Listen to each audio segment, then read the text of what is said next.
Shalom anak-anak semua, bagaimana kabar kalian hari ini? Tentunya kalian sehat-sehat ya.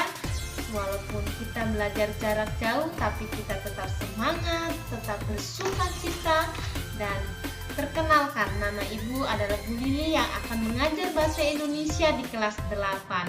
Nah, pagi hari ini kita akan membahas tentang menyingkap peristiwa di balik berita. Apa sih maksudnya?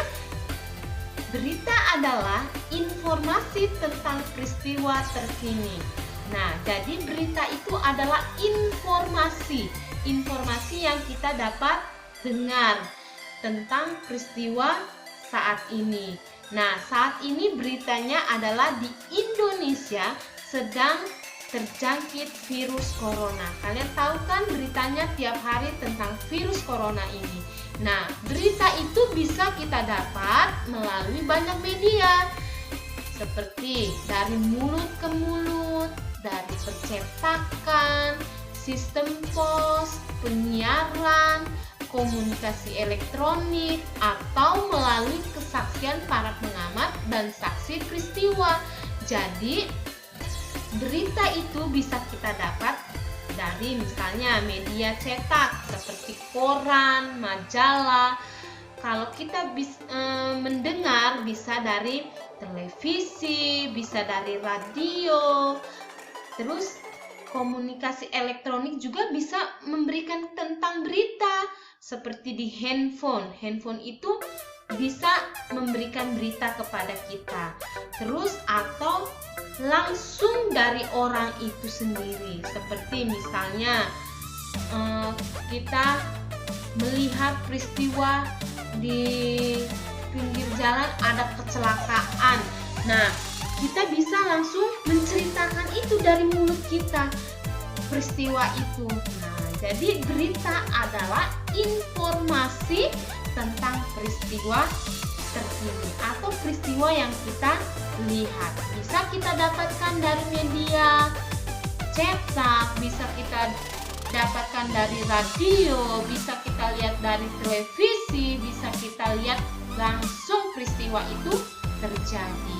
Nah, di dalam berita itu ada unsur-unsur berita. Yang pertama, apa? Unsur berita yang pertama adalah apa? Kita bisa menanyakan apa yang terjadi. Yang kedua, siapa? Siapa itu tokohnya, siapa yang terjadi? Orang siapa yang terjadi? Terus kapan? Kapan itu? Kapan terjadinya berita itu? Terus di mana? Di mana itu tempat kejadian? Tempat kejadian peristiwa itu terjadi di mana? Terus mengapa bisa terjadi?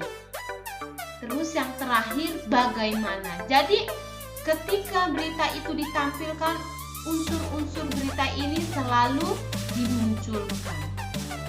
Jadi kita bisa tahu, oh kebakaran itu terjadi di Jakarta Timur. Jadi di mana terjadi kita tahu. Jadi unsur-unsur berita itu, setiap berita yang ditayangkan di televisi maupun yang kita lihat maupun yang kita dengar, unsur-unsur berita ini selalu ada, selalu ditampilkan. Jadi ketika kita melihat berita pun, kita mau menceritakan ke orang lain, pasti unsur-unsur ini pasti muncul.